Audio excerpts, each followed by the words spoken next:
Hello दोस्तों, मैं राकेश यादव और आप देख रहे हैं एमआर राकेश। तो दोस्तों, आज मैं बताने वाला हूं कि आप अप्लाई कैसे कर सकते हैं यूजीसी नेट जो ऑनलाइन मतलब एप्लीकेशन निकली हुई है। इसको अप्लाई करने के लिए सबसे पहले आपको जाना पड़ेगा गूगल के ऊपर। गूगल पे क्लिक करते हैं और इस पर हम ये लिखेंगे यूजीसी एनटीए नेट। ठीक है, एप्लीकेशन 2020 भी लिख सकते हैं, नहीं तो ऑटोमेटिक ये आ ही जाता है। तो सबसे पहले बात करते हैं यूजीसी नेट को ओपन करते हैं। उसके बाद जो है प्रोसेस है 2020 का जो है, इस पर क्लिक करते हैं एप्लीकेशन फॉर्म के ऊपर। तो यहाँ प्रेस करते हैं। प्रेस करने के बाद हमारे पास ये पहला जो है UGC NTA net national testing agency जो है, ये आप देख सकते हैं। उसके बाद हमारे पास स्क्रॉल डाउन करेंगे, यहाँ पे साइड में 3 हैं इन्फॉर्मेशन हैं देने के लिए, जो इवेंट होते हैं तुरंत यहाँ पे आ जाते हैं। ठीक है, तो इंस्ट्रक्शन पहले पढ़ लेते हैं। देखो, टोटल 84 सब्जेक्ट होते हैं 91 सेलेक्टेड सिटीज़ में। इसमें मतलब क्या होते हैं, लैंग्वेज होते हैं। इसके अंदर अलग अलग स्ट्रीम के अलग अलग मतलब सब्जेक्ट के लोग अप्लाई कर सकते हैं। ठीक है, तो सबसे पहले हमारे पास 3 ऑप्शन है। Fill application form UGC NET के ऊपर क्लिक करते हैं। उसके बाद हमारे पास 2 ऑप्शन आते हैं, न्यू कैंडिडेट के लिए या फिर जो आपने रजिस्ट्रेशन कर चुका है उसके लिए। ठीक है, तो आप ये देख सकते हैं। तो हमें तो न्यू रजिस्ट्रेशन करना है ना, तो इसके ऊपर हम क्लिक करते हैं। पहले इंस्ट्रक्शन पढ़ लेते हैं, उसके बाद आगे बढ़ते हैं हम। ठीक है, तो आगे कैसे बढ़ना है तो देखिए, थोड़ा सा समझ लेते हैं। एग्जामिनेशन फ़ीस जो है, फ़ीस कितनी है, अगर जनरल कैटेगरी से आप बिलोंग करते हैं तो कितनी है, 1000 रुपये फ़ीस है आपकी। ठीक है, अगर आप ओबीसी से कैटेगरी से है तो 500 रुपये इसकी फ़ीस है, या फिर ईडब्ल्यूएस के अंदर आते हैं तो आपके 500 रुपये फ़ीस है। और एससी एसटी के लिए कितनी है, 250 रुपये। तो कह सकते हैं ओबीसी वालों के लिए 500 रुपये है और एससी एसटी वाले के लिए 250 रुपये है। ठीक है, और जनरल वालों के लिए 1000 रुपये है। अब सिंपल सी बात करते हैं इंपॉर्टेंट इंस्ट्रक्शन के बारे में। अब बात करते हैं फ़ोटोज़ अपलोड कैसे करनी है, कौन सी किस फाइल में होनी चाहिए, आपको ये भी पता होना चाहिए। ठीक है, तो सबसे पहले बात करते हैं फ़ोटो जो होनी चाहिए आपकी, जो आपकी फ़ोटोग्राफ है 10 KB से लेकर 200 KB के बीच में फ़ोटो का साइज़ होना चाहिए। ठीक है, साइज़। और जो बात करते हैं सिग्नेचर की, तो सिग्नेचर का जो साइज़ है 4 KB से 30 KB के बीच में होना चाहिए, इससे ज़्यादा नहीं होना चाहिए, आपको ये भी याद रखना है। ठीक है, और आपने एक बार अपलोड कर दिया तो दोबारा इसको अपलोड भी नहीं कर सकते, करेक्शन भी नहीं कर सकते, आपको ये भी याद रखना है। ठीक है, तो मैंने आपको ये बता दिया फ़ोटोज़ का साइज़ क्या होना चाहिए, किस हिसाब से आप पेमेंट ऑनलाइन कर सकते हैं, डेबिट कार्ड से पेमेंट कर सकते हैं। तो इस पर क्लिक करते हैं, नीचे I have download information click करते हैं, प्रोसेस के ऊपर, रजिस्ट्रेशन के ऊपर। तो हमारे पास ये ऑप्शन है, आप देख सकते हैं। तो सिंपल सी बात करते हैं, कैंडिडेट नेम लिखना है इसके ऊपर, मतलब पर्सनल डिटेल में लिखा हुआ है। ठीक है, कॉन्टैक्ट डिटेल है, चूज पासवर्ड है, सिक्योरिटी पिन है, इस हिसाब से ये इसमें क्या दे रखा है, इंस्ट्रक्शन दे रखे हैं, आप इसमें देख सकते हैं। तो सबसे पहले कैंडिडेट के नाम लिखते हैं जो भी है, मैं आपको फॉर्म फिल करके दिखा देता हूँ जल्दी से। और आपको ये भी याद रखना है, जो आपने 10वीं और 12वीं में जो आपके जो एग्ज़ाम में जो आपके सर्टिफिकेट में जो नाम है वही नाम सेम टू सेम रखना है। अगर मिसमैच हुआ तो उसमें दिक्कत हो सकती है। अगर आप पास हो जाते हैं इसके अंदर, नेट के अंदर, जेआरएफ के अंदर, तो अगर आप अप्लाई करने के लिए जाएंगे तो दिक्कत हो जाएगी। ठीक है, तो हम सबसे पहले इसका कैंडिडेट का नाम लिखते हैं, लिख दिया मैंने, और इसके बाद फादर नेम लिख दिया मैंने। ये फॉर डेमो के लिए मैं आपको बता रहा हूँ। ठीक है, फादर नेम लिख दिया मैंने, और इसके बाद लिख दिया मदर नेम भी लिखना होता है, सेम टू सेम वही जो आपके 10वीं क्लास के अंदर है या फिर 12वीं क्लास के अंदर है। ठीक है, तो आपको ये भी याद रखना है। अब मैंने इनका मदर नेम लिख दिया मैंने। उसके बाद जो है डेट ऑफ बर्थ मांगते हैं। डेट ऑफ बर्थ बिल्कुल करेक्शन बिल्कुल ठीक होनी चाहिए, बिल्कुल करेक्ट होना चाहिए। ठीक है, गलत नहीं होना चाहिए, आपको ये भी याद रखना है। मैं इनमें डेट ऑफ बर्थ डाल देता हूँ जल्दी से। डेट ऑफ बर्थ डालने के बाद इनका जो मंथ है, इनका जो ईयर है, वो सारे मैं इसमें फिलअप कर दिया। ठीक है, तो आप ये देखते रहिए। ये करने के बाद एक आइडेंटिटी टाइप्स होती है। आइडेंटिटी टाइप्स किसको बोलते हैं, आइडेंटिटी टाइप्स बोलते हैं उसको, जो आपकी आईडी है, कौन कौन से आपके पास आईडी है, जैसे पैन कार्ड है, पासपोर्ट है, क्वालिफिकेशन एडमिट कार्ड है, कोई भी चीज़ हो सकता है, वोटर आईडी कार्ड हो सकती है, राशन कार्ड है, बैंक पासबुक है, ड्राइविंग लाइसेंस है, any other government identity proof भी होना चाहिए, इसमें फ़ोटो। ठीक है, सभी में फ़ोटो होना ज़रूरी है। मैं सपोज़ करें मैं पैन कार्ड का इसका एग्जाम्पल लेता हूँ। पैन कार्ड पर क्लिक करता हूँ, यहाँ पर पैन कार्ड पर क्लिक करता हूँ मैं यहाँ पर। तो पैन कार्ड पे क्लिक करने के बाद मेरे पास एक और ऑप्शन है जेंडर का। तो जेंडर मैंने फीमेल लिख दिया। ठीक है, अब मैं पैन नंबर डाल देता हूँ। पैन नंबर क्या है इनका, पैन नंबर। तो पैन नंबर में देख के इसको फिल कर देता हूँ जल्दी से। तो आपको ये भी याद रखना है, जो भी आप फिल कर रहे हैं बिल्कुल करेक्शन बिल्कुल ठीक होनी चाहिए, गलत नहीं होनी चाहिए। आराम से करिए, जल्दबाजी नहीं है। ठीक है, तो मैंने पैन नंबर एंटर कर दिया है। अब बात करते हैं कॉन्टैक्ट डिटेल के बारे में। तो कॉन्टैक्ट डिटेल हम सेम टू सेम वही रखेंगे जो हमारे पास जो कंपलसरी में आधार कार्ड के अंदर दे रखा है, हम वही रखें तो बढ़िया है। अगर आप पास हो जाते हैं, आपके पास सर्टिफिकेट आता है, तो आपके एड्रेस पे ही, कॉन्टैक्ट एड्रेस पे ही पहुंचता है। ठीक है, तो मैंने पर्सनल डिटेल में सारा फिलअप कर दिया है। ठीक है। अब बात करते हैं कॉन्टैक्ट डिटेल मैंने फिल कर दिया है जल्दी से। उसके बाद हमारे पास जो ऑप्शन आता है ये होता है STD code of any other contact number. ये 011 डाल सकते हैं, यहाँ पे दिल्ली का जो है एक मतलब कोड है इसका, ठीक है, एसटीडी कोड है यहाँ पे। अब बात करते हैं चूज़ पासवर्ड के ऊपर। तो चूज़ पासवर्ड में अपने हिसाब से इसमें सब मिक्स होना चाहिए, नंबर भी मिक्स होना चाहिए, अल्फ़ाबेटिक नंबर होना चाहिए, छोटे छोटे अल्फ़ाबेटिक में होना चाहिए, बड़े भी होने चाहिए, और मिक्स होना चाहिए, स्पेशल नंबर भी होना चाहिए, ठीक है। तो मैंने ये डाल दिया है और कंफर्म पासवर्ड भी मैंने डाल दिया है इसके अंदर दोबारा। तो और सिक्योरिटी क्वेश्चन के लिए आपसे क्वेश्चन 4-5 क्वेश्चन है, तो मैं इसको फिल कर लेता हूँ। कोई भी टाइप मतलब ले लेता हूँ। What is a PAT name ले लेता हूँ मैं, ठीक है। तो मैंने पैट नेम ले लिया है। पैट नेम लेने के बाद मैं इसको एंटर करता हूँ। नीचे लिखा होता है केस सेंसिटिव, ठीक है। एंटर सिक्योरिटी पिन, जो नीचे लिखा हुआ ना सिक्योरिटी पिन, जो आपको दिख भी रहा होगा KM2144, KM2144, ठीक है। तो ये मेरा मतलब बिल्कुल फिल हो गया, मैंने फिल कर लिया इसको। ये फिल करने के बाद हम पूरा एक बार देख लेते हैं अच्छी तरह, क्योंकि अगले भी हम रिव्यू कर सकते हैं। नेक्स्ट जब करेंगे हम सबमिट करेंगे तो भी हम रिव्यू करना पड़ेगा हमें। तो देखो आप ध्यान से देखो, इसमें क्या लिखा हुआ है, रिव्यू पेज। क्या लिखा हुआ है, रिव्यू पेज। रिव्यू पेज में लिखा हुआ है कि आप जो भी फिल किए हैं एक बार ध्यान से दोबारा देख लो, एक बार कोई मिस्टेक नहीं होनी चाहिए, जो गलती नहीं होनी चाहिए, ठीक है। अगर गलती हो गई तो फिर दिक्कत हो जाती है ना, इसलिए हम क्या करते हैं, इसको अच्छी तरह देख लेते हैं।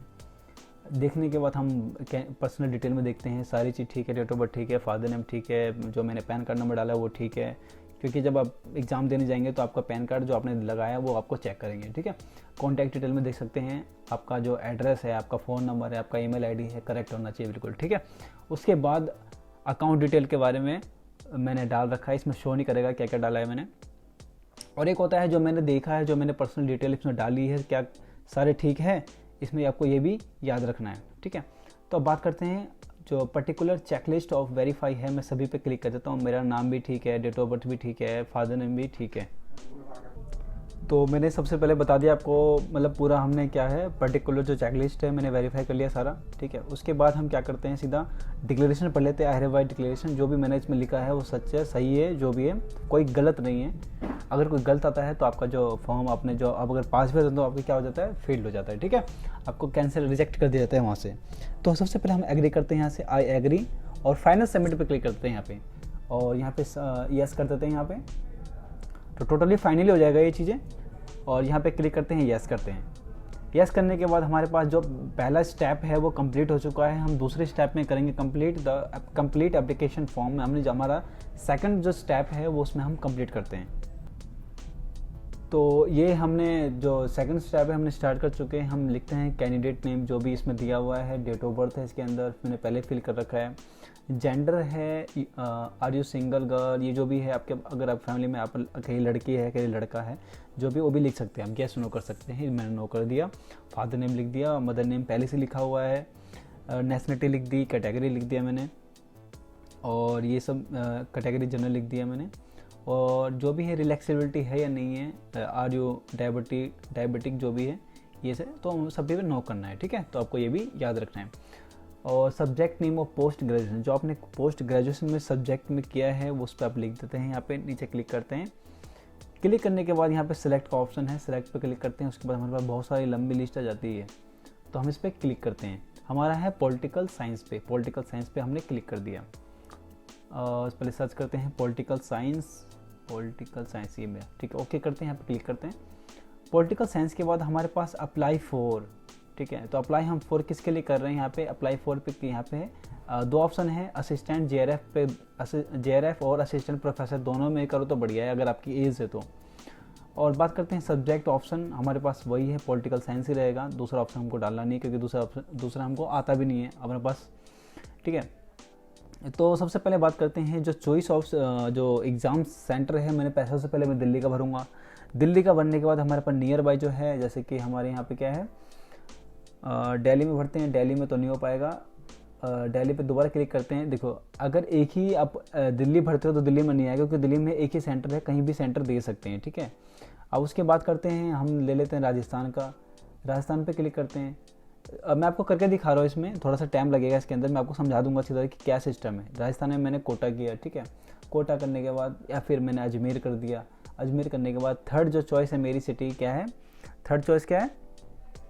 थर्ड चॉइस में मैं कर देता हूँ उत्तर प्रदेश करता हूँ। उत्तर प्रदेश पे मैं क्लिक करता हूँ, यहाँ पे उत्तर प्रदेश पे क्लिक कर दिया। उसके बाद मैंने लिख दिया नोएडा लिख दिया, या फिर मैंने गुड़गांव नोएडा लिख देता। मैं नोएडा पे क्लिक करते हैं, यहाँ पे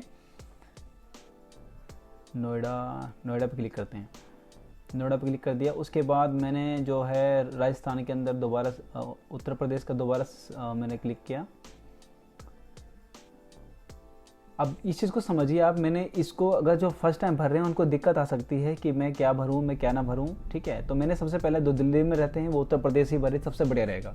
जैसे कि नोएडा हो गया, ठीक है, और गाज़ियाबाद हो गया, वो नियर बाय पड़ते हैं, तो नियर बाय आपको आसानी हो जाएगी, ज़्यादा दिक्कत नहीं होगी, ठीक है। तो आपको ये भी याद रखना है।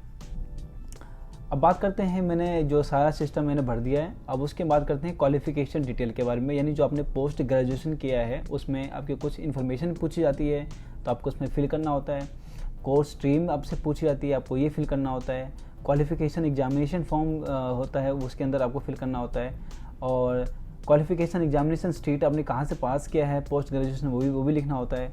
बोर्ड यूनिवर्सिटी नेम भी लिखना होता है, ईयर ऑफ पासिंग भी लिखना होता है, रिजल्ट मोड होता है, मार्क डिटेल होता है, बहुत सारी चीज़ें होती है। मैंने पहले फिल कर दिया, यहाँ पे सारा परसेंटेज ऑटोमेटिक बन जाएगा। डॉक्टरेट आपने पढ़ाई की है तो अगर लिखे, अगर नहीं की है तो नो करें, अगर की है तो यस कर सकते हैं यहाँ से, ठीक है। अब बात करते हैं रिसर्च एमफिल जो है पीएचडी सर्विस मैन जो डिटेल है, आपने अगर कोई है तो लिखे, नहीं तो सभी में नो कर सकते हैं, ठीक है। तो आपको ये भी याद रखना है। तो मैंने सभी पे नो करता हूँ मैं यहाँ पे जल्दी। अगर मैंने एमफिल पास किया है तो यस करता, नहीं तो नो। सभी में नो करते हैं क्योंकि हमने किया नहीं है, ठीक है। तो यहाँ पे क्लिक करते हैं नो। एक डेमो करके मैं आपको बता रहा हूँ कि कैसे किस हिसाब से आप फॉर्म को फिल कर सकते हैं। तो इससे सिक्योरिटी पिन है, तो इसमें लिखा हुआ है सेंस सेंसिटिव और जैसे BN5618, ठीक है। तो इस पर क्लिक करने के बाद मैं सीधा सबमिट करता हूँ और जल्दी से इससे आगे बढ़ते हैं। इसके बाद हमारे पास कौन सा पेज आता है, देखो आप देख सकते हैं। अगर अभी भी इसमें भी दिक्कत है तभी भी आप इसको क्या कर सकते हैं, मतलब एडिट कर सकते हैं। इसके बाद आप एडिट नहीं कर सकते, दोबारा बता रहा हूँ, सही से फॉर्म फिल करें, ठीक है। तो मैंने एक बार दोबारा ऊपर से देखता हूँ, ऊपर से सारी चीज़ ठीक है या नहीं है। ओके, नीचे करते हैं और स्क्रॉल डाउन करते हैं। फादर नेम ठीक है, मदर नेम ठीक है, सब्जेक्ट ठीक है, हमारा सेंटर ठीक है, और हमारे पास जो हमने क्वालिफिकेशन डाली है वो सारी ठीक है। उसके बाद पर्टिकुलर चेकलिस्ट वेरीफाई कर लेते हैं। मेरा नाम ठीक है, father name, mother name, date of birth, gender, category, subject for applied for education detail, examination cities, person of disability, सारी ओके है। तो यहाँ पे हम क्या करते हैं, फाइनल सबमिट कर देते हैं और सीधा हम इसको येस करते हैं। क्या करते हैं, हम इसको येस करते हैं।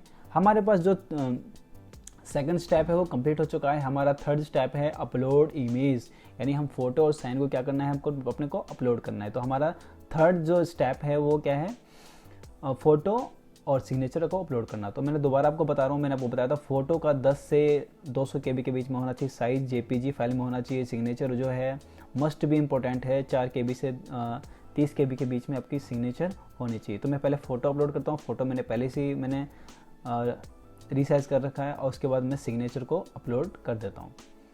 तो सिग्नेचर मैंने पहले से ही फ़ोटो खींच रखी थी, इसलिए यहाँ पे सिग्नेचर को भी मैं क्या करता हूँ, अपलोड कर देता हूँ। यहाँ पे सिग्नेचर को अपलोड किया, मैंने एंटर कर दिया और दोबारा मैंने सिक्योरिटी पिन डाला, जैसे TR5427 जो लिखा हुआ है, TR5427 जो लिखा हुआ है, इस पर मैं क्या करता हूँ, दोबारा इसको टाइप करता हूँ। टाइप करने के बाद मैं क्या करता हूँ, इसको यहाँ पे पहले टाइप कर लेता हूँ। उसके बाद नीचे लिखा हुआ एक बॉक्स है, रेक्टेंगल स्क्वायर टाइप का बॉक्स है, उस पर लिखा हुआ I have verify upload image carefully, ठीक है। यहाँ पे मैं यस कर देता हूँ दोबारा, तो फाइनल सबमिट हो जाएगा ये। इसमें एडिट नहीं कर सकते आप, यस करते हैं, यहाँ पे क्लिक करते हैं, यस करने के बाद हमारे पास ऑल सेलेक्टेड इमेज अपलोडेड, ठीक है। सारी चीज़ क्या हो चुकी है, अपलोड हो चुकी है। हमारा थर्ड जो स्टेप है वो कंप्लीट हो चुका है और लास्ट जो स्टेप है वो एप्लीकेशन फ़ीस सबमिट के ऊपर है, ठीक है। तो हमको लास्ट में क्या करना है, फ़ीस सबमिट करनी है। हम जनरल कैटेगरी से तो हमको 1000 रुपये देने पड़ेंगे, ठीक है। तो 1000 रुपये पे क्लिक करते हैं और जो हमारे पास सारी चीज़ अपलोड हो चुकी है, बस हमारा लास्ट स्टेप है ऑनलाइन पेमेंट करना। तो पेमेंट को हम यस करते हैं, प्रोसेस पेमेंट करते हैं। यहाँ पे क्लिक करने के बाद हम आगे बढ़ते हैं। आगे बढ़ने के बाद हमारे पास ऑप्शन आता है कि हम पेमेंट कैसे करें। SBI मोप्स के द्वारा हम डेबिट कार्ड, क्रेडिट कार्ड या नेट बैंकिंग से हम पेमेंट कर सकते हैं। प्रोसेस फॉर पेमेंट क्लिक करते हैं यहाँ पे क्लिक करने के बाद हमारे पास ऑप्शन आता है स्टेट बैंक से करना है या अदर बैंक से करना है। तो मैं अदर बैंक उसमें नेट बैंकिंग से कर रहा हूँ। बैंक चार्ज है 5.9 लगेगा इसका, तो यहाँ पे हम क्लिक कर देते हैं, क्लिक करते हैं यहाँ पे।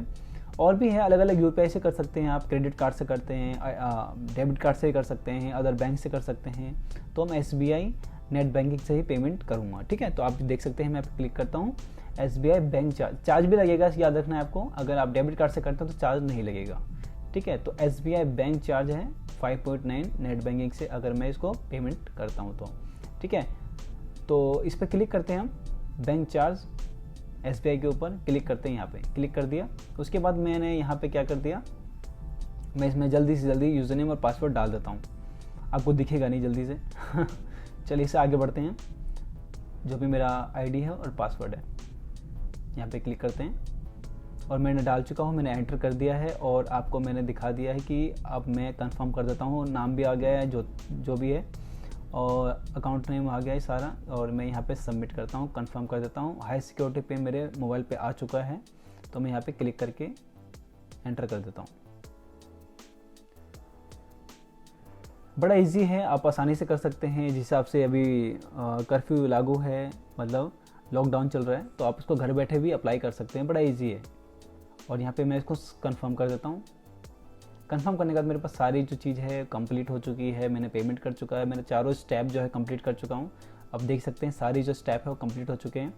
तो दोस्तों, अगर आपको कोई दिक्कत लगती है तो मुझे आप कमेंट बॉक्स में कमेंट कर सकते हैं। मेरा रजिस्ट्रेशन नंबर मैंने आपको बता दिया, एप्लीकेशन नंबर बता दिया, इमेज अपलोड कैसे करते हैं वो बता दिया, एप्लीकेशन फ़ीस कैसे पेमेंट करते हैं मैंने वो बता दिया, एप्लीकेशन नंबर आ चुका है, और डाउनलोड कन्फर्मेशन पेज भी डाउनलोड कर सकते हैं आप। और लास्ट में जो आपको ये 2-4 बॉक्स दिख रहे हैं डाउनलोड कन्फर्मेशन के और वेरीफाई मोबाइल नंबर के, मैं अगली वीडियो बनाऊंगा तो आपको उसको ज़रूर देखना है, क्योंकि बड़ा इंपॉर्टेंट है। अगर आपने ये नहीं करोगे तो बड़ी दिक्कत आ सकती है आपको, ठीक है। तो मैं आपको अगली वीडियो में आपको बता दूंगा, ठीक है। तो मैंने सारी चीज़ मैं आपको कंफर्म करके बता दिया है, ये है, ऐसे ऐसे कर सकते हैं।